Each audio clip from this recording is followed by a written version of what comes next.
Hello! Welcome to Day 6 of Intro to Java Fundamentals. This is a free 6-part course by the Auxi Project aiming to introduce you to some of the fundamentals of Java and how to think like a programmer. For a playlist of all the parts in this course, you can click the link in our description below, and to see more videos like this one, you can visit our channel. Today is our last lesson in this course. There's so much we've learned and so much more to learn, so I hope you're looking forward to this. We're going to be learning about the mysterious for loop, which I hinted to last lesson and the lesson before that. It's a loop that you'll find yourself using a lot as you get further into programming. We're going to do for loops, we'll have an activity with for loops, then we'll introduce a new concept called arrays, and we'll try something out with those before we end off the lesson and this course. So to start it off, we're coming back to this little table of control statements that you've gotten pretty familiar with. We've done if-else statements, while loops, and do-while loops. So today we're getting into for loops. As you can see, there are so many other statements in this table that we haven't talked about at all yet, and that just comes down to the scope of this course. Since it is beginner-oriented, we won't be able to learn everything. Some of these statements, like breaks or switches, are a bit niche, and since our time together is limited, I just want to introduce the ones that you'll be using most often and regularly in basic programs. If you're curious about other statements, feel free to pop a query in Google. A lot of computer science will be about self-learning, and it's completely okay to go online to, research solutions to any problems that you run into. Now, for loops are a type of loop like any other, except you want to use them when you know how many times you need to repeat the code. When we did while and do-while loops last week, we kind of left it open-ended for the computer. As in, we started the loop, but we didn't give the computer an instruction to stop after a certain amount of times. For example, what if I only wanted to repeat this section of code 3 times? That's when I would use a for loop instead of a while or do-while loop. I would be telling the computer to loop for 3 times. So again, here's when computer nomenclature comes in pretty handy. The syntax for writing a for loop looks pretty complicated at first, but once you break it down, it makes a lot of sense. You'll start off with the keyword for to tell the computer that you're starting a for loop. Then beside it, in between the parentheses, you'll have 3 parts. First is your initialization, which in this case was the letter I, and you need this to start the counter. Most people just use the letter I because it stands for initialization, but you can use any letter or variable name you want. It's just a name after all. After that, you'll need a test condition, and in this case, it's testing whether or not I is less than 5. Finally, you'll need an update expression so that I can change and not be forever 0. And in this case, it's just I++. So a for loop is a lot like a condensed while loop. It still does all the same things that a while loop does, just with less written code. Our first program is a pretty simple one. It's just for us to get a hang of writing for loops. I want you to create a program that prints out the number 0 to 10. Now, I'm sure you already have a few ideas on how to do this. For one, you could just have 10 system.output lines with 0, 1, 2, 3, 4, 5, 6, 7, 8, 9, 10 manually. But there is a far more concise method using the for loop that you can try out. Now I'm going to give you an example of this, so let's hop onto Replit. Here I am on Replit. I have my program open and I'm just going to run it. It should print out all the numbers from 0 to 10 in increasing order. And there it is. So it is a relatively simple program. Like I said, there is a brute force method and there is a for loop method. I'd like you to try the for loop method if possible. But if you need some help, maybe you can skip forward to my solution. So here we are. I've cleared out the console and the code. I'm first going to show you kind of the brute force method that you could use to get the same results, but just isn't as effective.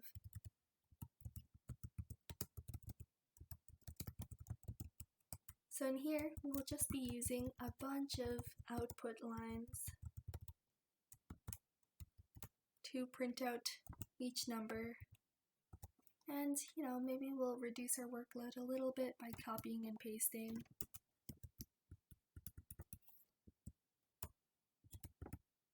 Oops.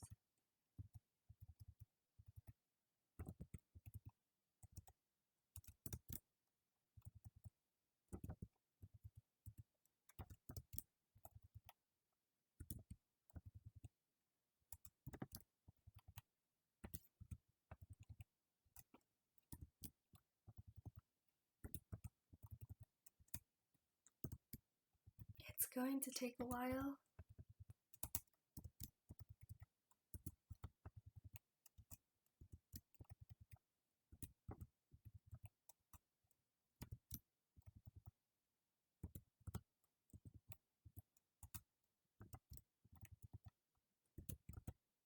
But if we run this program, it will still give us all of the numbers from 0 to 10. It was just a whole lot of work for us. And it's not always going to be manageable numbers like 0 to 10. It could be some huge, huge, huge number, like we want to print out all the numbers from 0 to a trillion, in which case it really isn't feasible to start doing this manually. That's where the for loop comes in. So let's write this down here. I mentioned this in the slides, but to declare a for loop, we first want to use this keyword for, and then we'll have some parentheses, and in here, we're going to first initiate a variable. I'm just going to use x. It doesn't really matter what you use. X is just kind of a generic variable. And we want it to run while x is less than, was it 10? And our update expression is to increase x by 1 each time. And that's what the x++ represents, if you remember from operators. And now what we want to do each time is print out x. So let's kind of run through what the computer is seeing at this moment. So it's at line 16, it comes to line 17, it sees the keyword for, so it says, oh, okay, we're entering a for loop. Wonderful. So we're telling it to first start off by making a new variable that's equal to 0. So it does that, and then we ask it a question. If x is less than 10, and right now x is 0, then I want you to run the loop. So since x is 0, it does run the loop, and then it comes back and does this third part. Here we ask it to add 1 to x. So 0 becomes 1 now. And it goes through the same process. Once it does that, it comes back here to ask itself, is x still less than 10? And since 1 is less than 10, it will once again run the loop. Then come back to the update expression, add 1 to the 1, that becomes 2. So 2 is still less than 10, it runs it again. It keeps on doing that until it gets to 9. And once it reaches 9, it's still less than 10, so it runs the expression, but it comes back here to add 1 to x, which makes x 10. Now when it comes back to the test condition, 10 is no longer less than 10, so that's when it stops. So once it stops, it just exits these scope brackets and comes to the end of the program. So let's give it a try. I'm going to comment out this mess that we have up here.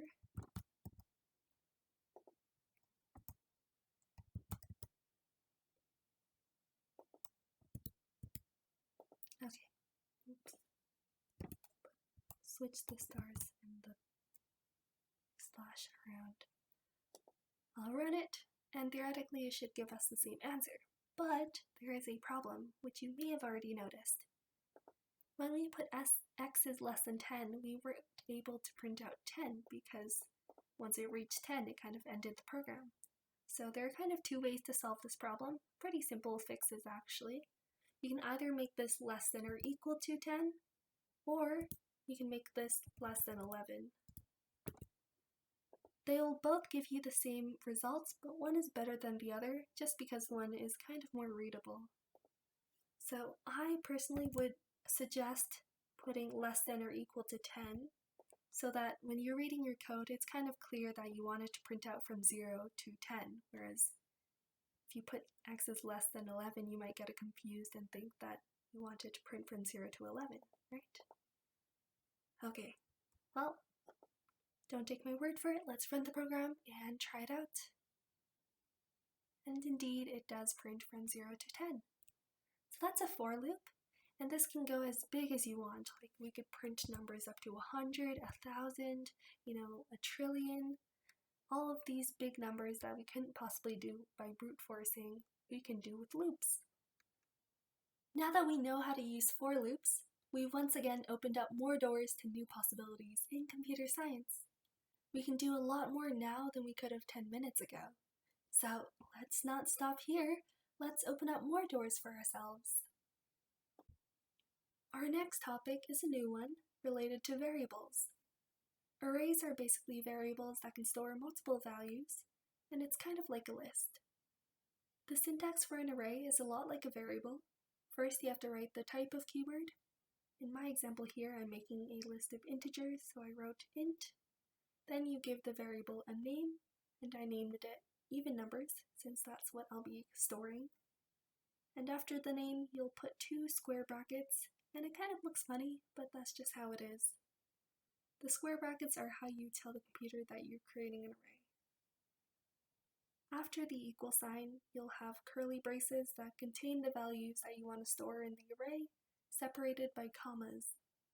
And on the right, you'll see a different syntax that's used for declaring arrays when you don't have anything to store in them yet.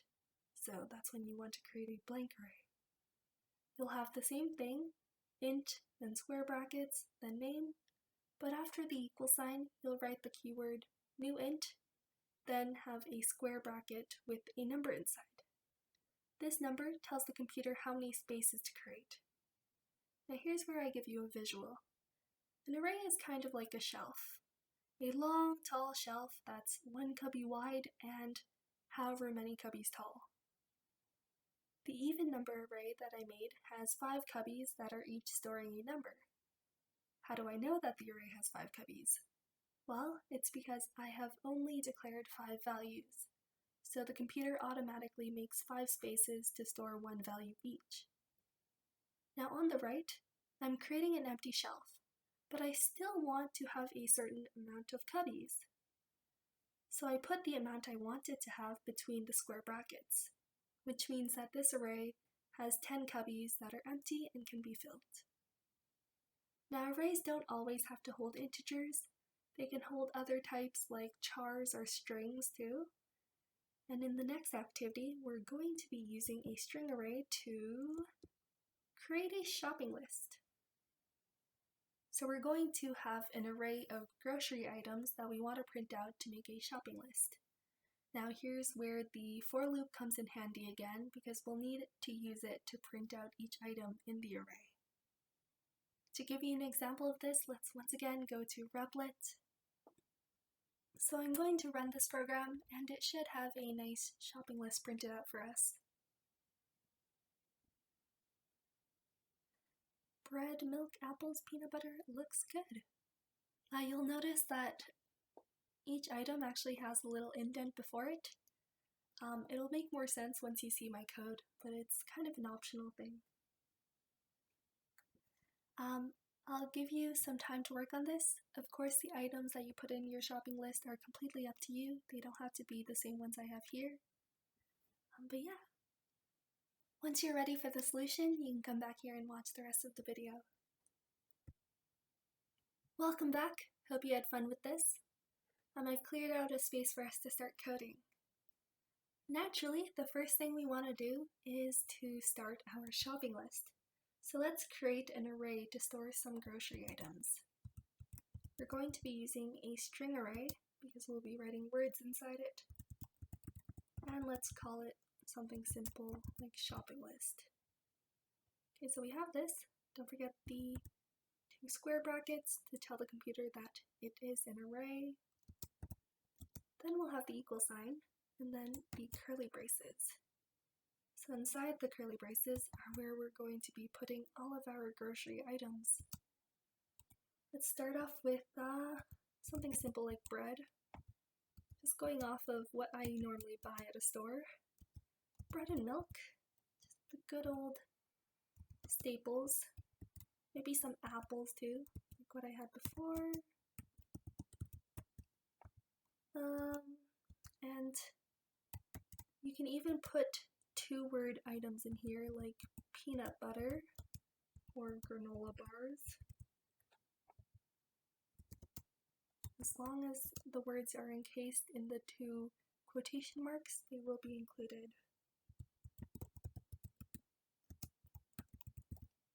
Okay, so we have a pretty comprehensive list here. You can add more, you can have less.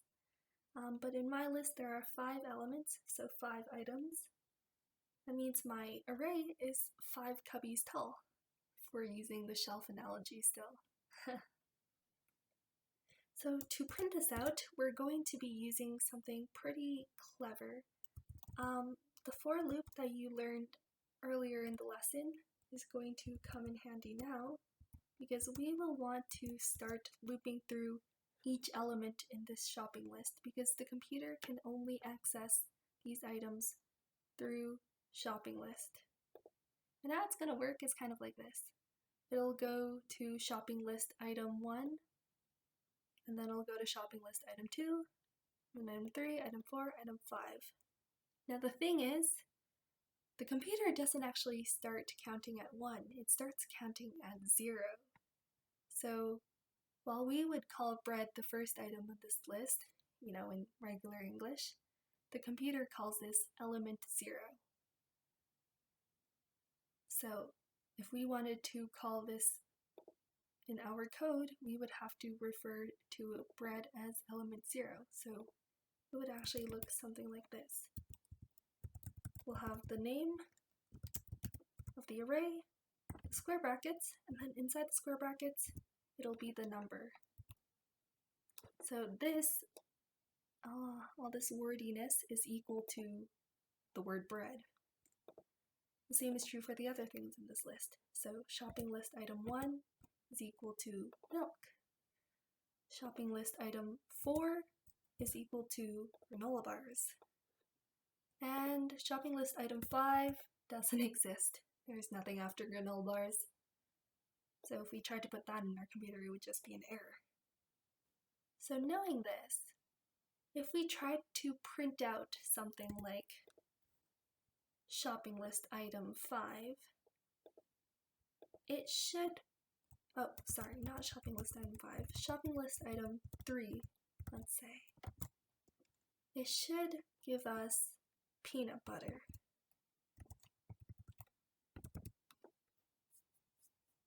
Let's run it and give it a try. And it does print out peanut butter.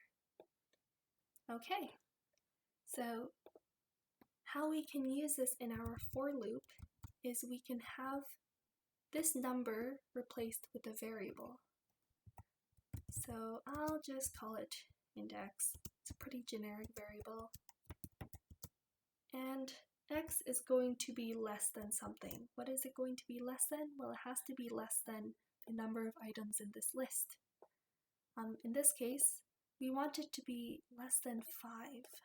So it can't exceed, if it can't exceed shopping list number 4, because, there's nothing after that. So then it would kind of run into an error. So we're going to put 4 in here.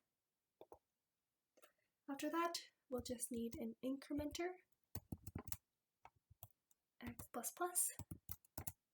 and inside these curly braces are where we can put our output. Lovely. And it's giving me an error because it says can't resolve to a type, and that is because I haven't put an element inside. So now that I have x, the computer is going to run through this for loop 5 times. It's going to go 0, 1, 2, 3, 4. Oh, we have made a mistake. We should put this as 5 so then it can run it through it 5 times. So now it should be able to print out every item on this list. No problem. Let's run it.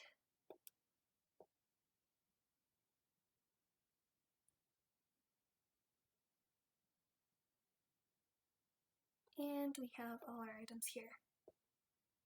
Now, this number here can be changed a little bit because we don't always know whether there are going to be 5 items in the array. Like, what if I want to add an item?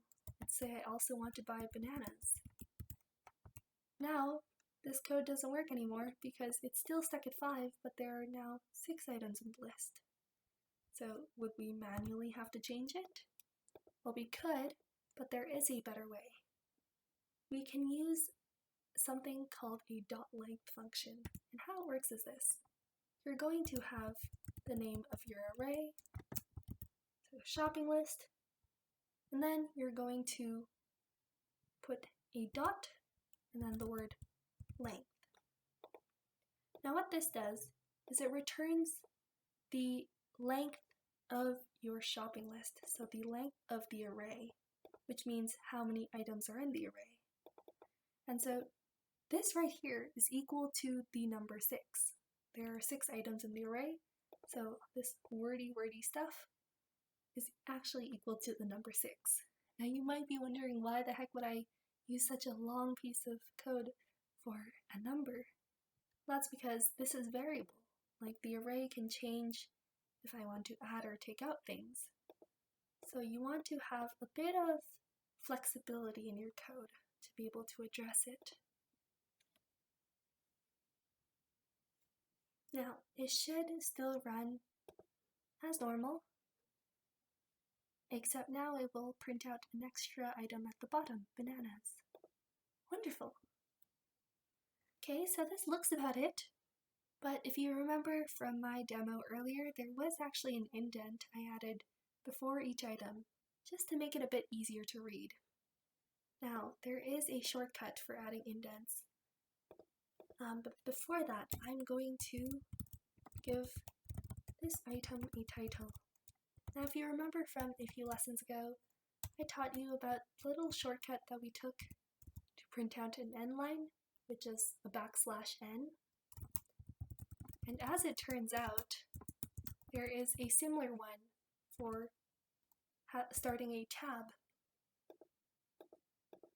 What you can do is, instead of \n, you just put \t, and I bet you could guess what T stands for. Tab.